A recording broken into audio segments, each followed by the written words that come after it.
अमेरिकी राष्ट्रपति ट्रंप ने टैरिफ को लेकर अपने फैसले में फिर बदलाव किया है। मेक्सिको और कनाडा पर कुछ टैरिफ को 2 अप्रैल तक टालने के आदेश पर हस्ताक्षर किए हैं। ट्रंप के नए फैसले के बाद मेक्सिको से आयात को 1 महीने के लिए 25% टैरिफ से बाहर रखा जाएगा, तो वहीं कनाडा से आयात होने वाले ऑटो और ऑटो पार्ट्स पर भी 25% टैरिफ बचेगा।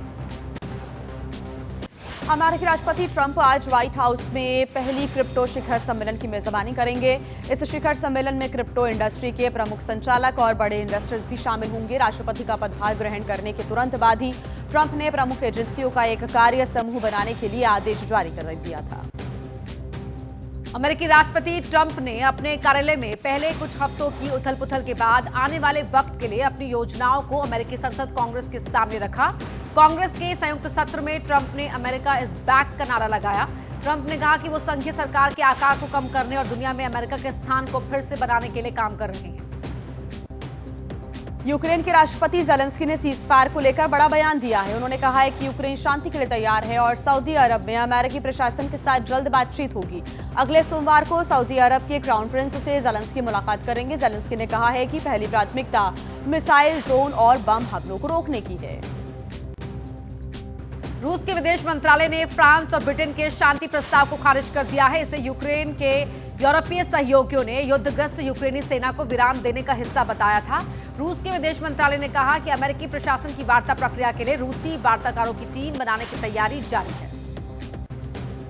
रूस के विदेश मंत्री ने फ्रांस के राष्ट्रपति मैक्रो के बयान को रूस के लिए एक बड़ा खतरा बताया है। रशिया के विदेश मंत्री मैक्रो की उस टिप्पणी पर जवाब दे रहे थे जिसमें मैक्रो ने कहा था कि वो यूरोपीय सहयोगियों के साथ महाद्वीप को रूसी खतरों से बचाने के लिए फ्रांस के परमाणु रोधक सिस्टम के इस्तेमाल की संभावना पर चर्चा करेंगे।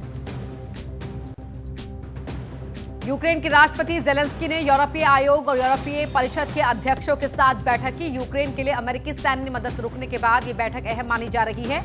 अमेरिका ने यूक्रेन को सैन्य खुफिया रिपोर्ट भी साझा न करने का फैसला किया है।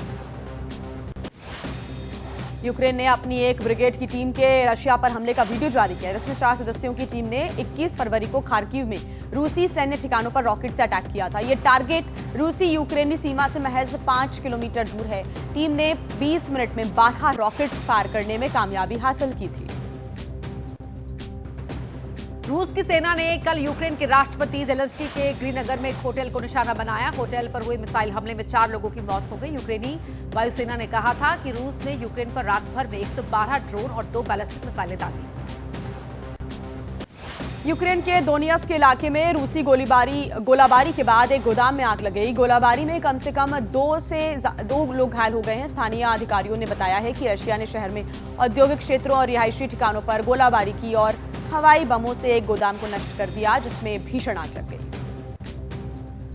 यूक्रेन के कई युद्धबंदियों और मारे गए सैनिकों के परिवारों ने कीव में अमेरिकी दूतावास के पास विरोध प्रदर्शन किया। प्रदर्शनकारियों ने अमेरिकी राष्ट्रपति से रूस पर युद्धबंदियों की अदला बदली करने के लिए दबाव डालने की अपील की।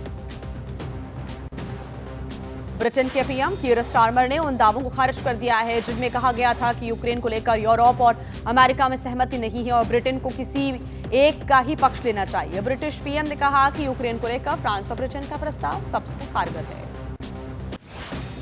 हमास के कब्जे वाले वेस्ट बैंक से 10 लापता भारतीय मजदूर इजराइल लाए गए। इजराइल की सेना ने भारतीय मजदूरों के रेस्क्यू की जानकारी दी है। भारतीय दूतावास ने इजराइल के अधिकारियों से संपर्क किया है और भारतीय मजदूरों की सुरक्षा सुनिश्चित करने की अपील की है। अमेरिकी राष्ट्रपति डोनाल्ड ट्रंप ने लगातार दूसरे दिन हमास को चेतावनी दी। ट्रंप ने कहा कि इजराइल समेत सभी यूरोपीय देश हमास को आतंकवादी संगठन मानते हैं और अगर हमास ने इजरायली बंधकों को रिहा नहीं किया तो नतीजे गंभीर होंगे। ट्रंप ने यह भी साफ किया कि सीज़फायर के बदले अब सिर्फ इजरायली बंधकों की ही रिहाई होगी। इजरायली सरकार के प्रवक्ता ने कहा है कि हमास अगर इजराइल के बाकी बंधकों को रिहा नहीं करता है तो हमास के लिए खाद्य आपूर्ति पर रोक लगी रहेगी। इजरायली प्रवक्ता ने कहा है कि उनकी सरकार सहायता देती है और बदले में उसे धोखा दिया जाता है। हम सहायता देते हैं और हमास ग्रेनेड फेंकता है।